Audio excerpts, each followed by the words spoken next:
नमस्कार दोस्तों, स्वागत है आपका Ramanuj maths classes online channel पर। स्टूडेंट देखिए, एक इस और नए वीडियो में हम आज आपके जितने भी शक हैं, जितने भी भ्रम हैं, एक टॉपिक है जो स्टूडेंट बहुत ज्यादा स्टूडेंट के दिमाग में चलता रहता है कि सर मैं रीट की तैयारी करूं या सेकंड ग्रेड की। ये एक बहुत बड़ा प्रश्न है जो मैक्सिमम हर स्टूडेंट के दिमाग में है। वो स्टूडेंट जो नया फ्रेशर है उसके दिमाग में ये बात को भर दिया जाता है कि भाई आपको इनमें से किसी एक की तैयारी करनी है और इसके पीछे ये कारण है। और बहुत से कुछ स्टूडेंट ऐसे भी होते हैं जो पिछले टाइम की फेलियर होते हैं, तो वो उस फेलियर को ध्यान में रखते हुए, उस परसेप्शन को ध्यान में रखते हुए और वो अपना एक नया टारगेट सेट करते हैं। देखिए स्टूडेंट, नंबर 1 कि आप रीट की तैयारी करें या सेकंड ग्रेड की, वो डिसाइड आपको करना है। कोई और, मैं या कोई और आपके डिसीजन को बदल नहीं सकता है। केवल मैं आपकी मदद कर सकता हूं आपके निर्णय लेने के अंदर। किस तरीके से? नंबर 1 कि आपका कोई भी निर्णय केवल इस बात पर डिपेंड नहीं होना चाहिए कि पिछला आपका अनुभव उस एग्जाम के संबंध में कैसा रहा। जैसे कि नंबर 1 मैं आपको बात करता हूं स्टूडेंट, सेकंड ग्रेड का जो गणित का जो एग्जाम हुआ था स्टूडेंट आपका 26/12/2023 को 1653 कुछ उसमें स्टूडेंट पोस्ट थी, उसको लेकर के बहुत से स्टूडेंट के अनुभव कटु रहे थे। ये परम सत्य बात है। और 1653 में से आपके 700 सीटें खाली चली गई थी क्योंकि पेपर जो था वो पूरा गड़बड़ पेपर था, उसमें सिलेबस के अकॉर्डिंग नहीं था और उसकी जो ब्लूप्रिंट तो जारी ही नहीं हुई। इस वजह से सब रफड़ा हुआ था। दिक्कत कहां आ गई स्टूडेंट? 11-12 के आपके 80 क्वेश्चन अमूमन आते हैं, उसकी जगह पर मात्र 36 आए, यानी कि आधे से भी कम। और इसी वजह से ये पेपर को कठिन की संज्ञा दे दी गई और वहीं से सब गड़बड़ शुरू हो गई। स्टूडेंट सोचिए, अगर आप 36 की जगह अगर 80 आ गए होते तो क्यों 40% नहीं बनते और क्या सीट खाली जाती? तो पेपर कठिन नहीं था, पेपर का जो पैटर्न था वो पूरा मिसमैच था, उसकी वजह से दिक्कत खड़ी हुई। नंबर 1 तो आप चूंकि इस वजह से आप पिछली बार असफल हुए, इसलिए आप बचने की कोशिश में आप रीट की तैयारी करें। इस बात से मैं सहमत नहीं हूं। इस बात से मैं कतई सहमत नहीं हूं कि आपके पास पूरी योग्यता है सेकंड ग्रेड मैथ्स को लेकर के, और फिर भी आप, क्योंकि आपका पिछला अनुभव अच्छा नहीं रहा था और ये एक बात फैला दी गई कि सेकंड ग्रेड मैथ्स के अंदर पेपर अब बहुत कठिन आ रहा है। भाई कौन सा कठिन आ गया? एक ही तो पेपर हुआ है आपका 2022 की भर्ती में, उसके बाद कौन सा पेपर आपने देख लिया जो आप बता रहे हो कि भाई कठिन आता है? किस बेस पर कह रहे हैं? मैं आपको और याद दिला दूं, और पीछे जाओ, 2013 का पेपर कठिन आया था, नो डाउट। मेरिट आज तक की सबसे कम 185 गई थी 500 में से। जनरल कैटेगरी 40% का रोल होता, तो आप सोचते हैं कितने स्टूडेंट पास होते। उसके बाद 16 भी आया, 18 भी आया, पेपर सरल आए। 16 के अंदर 3 पेपर हो गए आपके, संस्कृत विभाग का, सामान्य शिक्षा विभाग का, विषय शिक्षा विभाग का। 18 के अंदर भी संस्कृत विभाग का हुआ, सामान्य शिक्षा विभाग का हुआ। कहां कठिन था? 5 पेपर हो गए आपके। तो एक परसेप्शन को बना लेना दिमाग में, वो सबसे बड़ी एक गलती है जो बहुत से स्टूडेंट करते हैं इस चीज को। तो मैं आपको केवल मदद कर रहा हूं आपके डिसीजन लेने में, क्योंकि आप पिछली बार सेकंड ग्रेड में असफल हुए पेपर की उस मिसमैच की वजह से, और आपने एनालिसिस कर लिया कि यार मैंने 1 साल तैयारी की, मेरा सिलेक्शन नहीं हो पाया। ठीक है, अगर 36 की जगह पर 76 भी आगे होते तो बहुत से स्टूडेंट निकल जाते। इसलिए आप केवल रीट की तैयारी करें, मैं उससे सहमत नहीं हूं। नंबर 2, आप केवल रीट की तैयारी इसलिए करें कि सर इसमें नंबर ऑफ वैकेंसी ज्यादा होती हैं, नंबर ऑफ वैकेंसी सर ज्यादा होती हैं और इधर सर इसकी तुलना में कम होती हैं, और ग्रेड 3 है तो मुझे थोड़ा कुछ पढ़ने में रिलेक्सेशन मिल जाएगा, और ग्रेड 2 है तो उसमें मुझे ज्यादा मेहनत करनी पड़ेगी। ये बिल्कुल सरासर गलत बात है। कभी भी आप उसकी ग्रेड के हिसाब से आप उसकी कठिनता की तुलना नहीं कर सकते। आपको सभी में समान रूप से पढ़ना पड़ेगा, भले ही आप रीट की तैयारी कर रहे हो। ग्रेड 3 स्टूडेंट भले ही ग्रेड 3 है, लेकिन स्टूडेंट आप जानते हैं कि इसमें कम से कम साइंस वर्ग के आपके 3 लाख के करीबन स्टूडेंट बैठने वाले हैं, 3 लाख प्लस रीट के अंदर। और सीट्स आपकी कितनी आएंगी आप पिछली बार से भी कंपेयर कर सकते हैं, 3, 4, 5, 6 हजार के लमसम। ठीक है, तो आप ये मत सोचिए कि भाई रीट जो है वो ग्रेड 3 है तो मैं इतनी कम मेहनत कर लूंगा या पेपर सरल आ जाएगा या मेरिट कम चली जाएगी तो मेरा सिलेक्शन हो जाएगा। ऐसा कुछ नहीं होने वाला है। आपको एक डिटर्मिनेशन के साथ किसी भी एक की तैयारी करनी है, लेकिन मैं आपको उस निर्णय लेने में मदद कर रहा हूं कि आप इनमें से किसी एक की तैयारी करें। नो डाउट कर सकते हैं, लेकिन आप किसी एक को इसलिए नहीं छोड़ें क्योंकि आपके पास ये सारे रीजन है जो मैं आपको बता रहा हूं कि पिछला पेपर कठिन आया, मेरा सिलेक्शन नहीं हो पाया तो मैं इस बार रीट की तैयारी करता हूं। नंबर 2, सर ये 3rd ग्रेड में है, वैकेंसी आपकी 30-35 हजार की लमसम आती है और रीट 3rd ग्रेड है तो मैं इसमें निकल भी सकता हूं। ये भी फिर आपका गलत सोच है। मैंने आपको कह दिया 30,000 35,000 वैकेंसी आएगी, उसमें साइंस की कितनी आएगी 4-5 हजार और बैठेंगे स्टूडेंट 3 लाख। तो उसमें अगर आप रेशो देखेंगे तो रिट में कम होगा सिलेक्शन ग्रेड सेकंड ग्रेड के कंपेरिजन में। यहाँ आपके फॉर्म 1.25 से 1.5 लाख होंगे, लेकिन यहाँ आपकी सीटें मैथमेटिक्स में 1500 से 2000 के आसपास आएंगे, तो आप मैच कर लीजिएगा, है ना। तो इसलिए आप केवल रिट की तैयारी आप इसलिए जाएं कि सर थर्ड ग्रेड है, पेपर का लेवल सरल आएगा और नंबर ऑफ वैकेंसी ज्यादा आती तो मेरा सिलेक्शन हो जाएगा। आप पिछले बार क्वेश्चन से पूछिए, है ना, जो केवल इस तैयारी से करने गए सेकंड ग्रेड की तैयारी छोड़ करके रिट की तैयारी, और उनके सिलेक्शन में तो रिट में हुए और सेकंड ग्रेड में, क्यों पूरे भ्रम में रहे। तो आपको एक डिसीजन बिल्कुल ले लेना है, और मेरे को लगता है अभी तक आपको ले लेना चाहिए था। अगर आप अभी इसी भ्रम में है कि भाई मैं इसकी तैयारी करूं या इसकी तैयारी, तो फिर बहुत मुश्किल हो जाता है ना, क्योंकि रिट की वैकेंसी भी आ जाएगी और सेकंड ग्रेड की भी आएगी।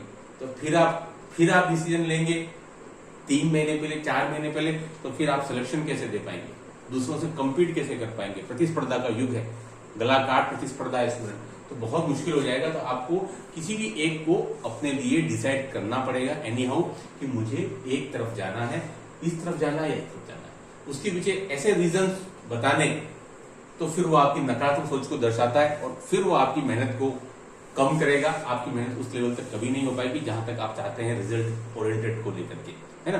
तो आप किसी एक को पकड़ लें अभी से, रिट या सेकंड ग्रेड। बाद में आप डिसीजन चेंज करें कि सर मैं अभी सेकंड ग्रेड कर लेता हूं, उसका सेकंड ग्रेड पहले आ जाए या रिट बाद में आए, है ना। तो इस तरह से काम नहीं चलेगा।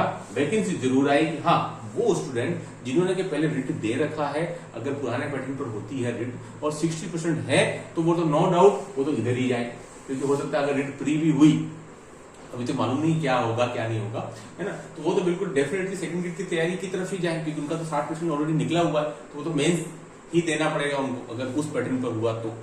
और जो स्टूडेंट तैयारी में है और जो नए फ्रेशर हैं और जो सोचते हैं कि यार मेरा कंटेंट कमजोर है ना, वो एक रीजन मुझे समझ में आता है कि सर मेरा मैथ्स उतना स्ट्रॉन्ग नहीं है कि सर मैं सेकंड ग्रेड में मैंने पुराने पेपर देखे, केवल एक पेपर नहीं है ना, 2023 वाला पेपर नहीं, मैंने सर 13 का पेपर भी देख लिया है, मैंने 16 का भी देख लिया है, मैंने 18 के भी देख लिए हैं सर, 22 का भी देख लिया है। तो मैंने एक एवरेज निकाला है सर कि मैं तैयारी करूंगा तब भी मुझसे ये नहीं हो पाएगा, तो मैं रिट की तैयारी करता हूँ। तो ये केवल आपका डिसीजन, आप पूरा एक एनालिसिस करें, केवल एक पेपर के बेस पर आप अगर अपने आप को भविष्य को आप अगर अंधेरे में रखेंगे तो उसमें बहुत मुश्किल होगी, नो डाउट डेफिनेटली, क्योंकि मैथमेटिक्स के साथ सेकंड ग्रेड की तैयारी करेंगे तो उसमें मेहनत मांगेगा, लेकिन ग्रेड में भी अंतर है। रिट यानी कि थर्ड ग्रेड, सेकंड ग्रेड यानी कि सेकंड ग्रेड, दोनों की तनख्वाह में भी अंतर है, पर मंथ 5 से 6 हजार, और जब आपका प्रमोशन होगा स्टूडेंट तो लगभग आपको 8 से 10 साल लगते हैं, 9 साल तो डेफिनेटली लग ही रहे हैं ग्रेड चेंज होने में। तो आप ये भी तो देखिए, मेहनत तो होगी, सीधी सी बात है ना, बट ये थर्ड ग्रेड है और ये सेकंड ग्रेड है। पर मंथ 5 से 6 हजार का डिफरेंस। नंबर 2, कोई स्टूडेंट अगर थर्ड ग्रेड में सिलेक्शन होता है तो उसको सेकंड ग्रेड तक जाने में 8 से 10 साल लग जाते हैं, इतने में सेकंड ग्रेड वाला फर्स्ट ग्रेड में मूव कर जाता है। तो ये फायदा है, एक बार की मेहनत आपको हमेशा आपकी लाइफ में फ्यूचर में आगे रखेगी दूसरों से। नो डेफिनेटली मेहनत मांगेगा, मेहनत करनी पड़ेगी आपको। तो लाइफ में एक बार तो मेहनत करनी है, जम के मेहनत कर लीजिए। क्यों आप अपना लक्ष्य, अपना टारगेट नीचे रखते हैं, ऊंचा रखिए ना। केवल बचने के हिसाब से आप टारगेट नीचे रखेंगे कि सर मैं कम मेहनत कर लूंगा या वो सब चीजें, तो फिर आपको बाद में पछतावा होगा। अगर आपके परम मित्र का सिलेक्शन सेकंड ग्रेड में हो जाता है और आप उससे भी ज्यादा इंटेलिजेंट अपने आप को मानते हैं, लेकिन क्योंकि आप इसमें लैक ऑफ कॉन्फिडेंस है, आत्मविश्वास की कमी है आप में, और आपने रिट की तैयारी की और सिलेक्शन हो गया और उसका सेकंड ग्रेड में हो गया, जिसको कि आप अपने से कमतर समझते हैं, तो आपको ये हमेशा अंदर से दिक्कत रहेगी कि यार मैंने पढ़ लिया तो सेकंड ग्रेड मेरा भी निकल जाता, अब मैं उससे 8-10 साल पीछे हो गया हूं। इस बात को आप समझिए, है ना। तो आप केवल डिसीजन इस बात पर मत लीजिए, केवल एक पेपर को देखते हुए या एक बार के फेल्यूर के बेस पर डिसीजन नहीं लिए जाते। लाइफ में टास्क ऊंचा रखिए, टारगेट ऊंचा रखिए, सफलता जरूर मिलेगी। तो ये वीडियो बनाने का उद्देश्य है आपको कि बहुत से स्टूडेंट कंफ्यूज रहते हैं, मैसेज करते हैं सर रिट की तैयारी कर लूं, सर मैं सेकंड ग्रेड मैथ्स मेरा बीएससी, लेकिन मैंने सुना है साइंस से फॉर्म सकते, मैं साइंस से तैयारी कर लूं। ऐसे बहुत सारे स्टूडेंट हैं। क्यों? क्योंकि सर पिछली बार मेरा पेपर अच्छा नहीं हुआ, मेरे नंबर कम आए, क्या करूं, कॉन्फिडेंस कम है, मैथ्स पढ़ने का मन नहीं करता, तो भाई मन नहीं करता है तो फिर आपने मैथ्स आपने बीएससी तो एटलीस्ट कर ही रखा है, 11-12 5 साल आपने मैथ्स पढ़ा है, तो अब क्या एक साल का फेलियर या एक बार का फेलियर आपके लिए इतना भारी पड़ रहा है कि आप इतना ज्यादा हताश हो चुके हैं? देखिए इसमें मेहनत तो करनी पड़ेगी, सीधी सी बात है। ये सेकंड ग्रेड है, ये थर्ड ग्रेड है, दोनों में डिफरेंस है, जमीन आसमान का अंतर हो जाता है। यहाँ से आपको ऊपर तक जाने में कम समय लगेगा और यहाँ से थर्ड ग्रेड से सेकंड ग्रेड से फर्स्ट ग्रेड बहुत समय लग जाएगा आपको। फर्स्ट ग्रेड आने में लगभग 20 साल, 18-20 साल, ठीक है। तो इसलिए कमर कस लीजिए, ये कंफ्यूज होने वाली स्थिति नहीं, या तो ये या फिर ये। बार बार अपना टारगेट सेट करने का गोल बदलते रहेंगे ना, तो फिर आप कुछ भी हासिल नहीं कर पाएंगे। बहुत से स्टूडेंट का ऐसा पिछली बार हुआ कि वो सेकंड ग्रेड की तैयारी करते करते करते फिर रिट की तरफ चले गए। क्यों? क्योंकि सेकंड ग्रेड का एग्जाम स्टूडेंट आपका पहले हो गया था, रिट का एग्जाम जो था 2 महीने बाद था, ठीक है। तो कई स्टूडेंट्स ने सेकंड ग्रेड की तैयारी की और उसके दौरान वो हमेशा भ्रम में रहे कि यार रिट 2 महीने बाद है तो 2 महीने की तैयारी नहीं कर पाऊंगा। मैं लास्ट टाइम की बात कर रहा हूँ 2023 की, जो आपका एग्जाम कंडक्ट हुआ था 26 फरवरी 2023 को रिट का, और सेकंड ग्रेड का था सेकंड ग्रेड का स्टूडेंट आपका था 26/12/2022 को, है ना, ये था, ठीक है। तो इसको लेकर आप कंफ्यूज नहीं रहे कि सर किसकी तैयारी करूं। एक टारगेट सेट कर लीजिए, ये या फिर ये, दोनों बीच में आपको डिफरेंस बता दिया है, दोनों में काफी ज्यादा अंतर है, लेकिन एक टारगेट सेट मेरे हिसाब से आपको अपना टारगेट ऊंचा रखना चाहिए। कभी अपने आप को कॉन्फिडेंस आपका लेवल कम नहीं होना चाहिए। वो बात अलग है कि आपका मैथ बहुत कमजोर हो और आप जैसे तैसे करके आप किनारे पर रह करके थर्ड डिवीजन आपने बीएससी निकाला है, बीएससी बेट, तो फिर मैं आपको सजेस्ट करूंगा कि भैया आप नीट तैयारी करो। बट अगर आपके 60-65% बन रहे हैं तो इसमें यार मेरिट कौन सी ज्यादा जा रही है यार, 50% से मेरिट ऊपर कभी गई नहीं जाती है।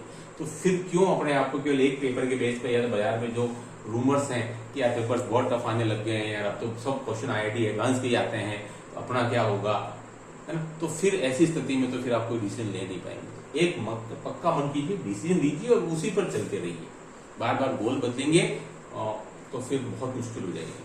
तो आई होप कि ये वीडियो देखने के बाद आपकी कुछ मदद जरूर हो पाएगी। मुझे कमेंट्स द्वारा बताइएगा। हमारे यहाँ नया batches second grade first grade का शुरू हो रहा है 27 से और 1 तारीख से, ठीक है। जो स्टूडेंट इंटरेस्टेड है मुझे व्हाट्सएप के थ्रू मैसेज भेजिएगा। इस वीडियो में इतना ही। Do like share subscribe. Okay, thanks, धन्यवाद।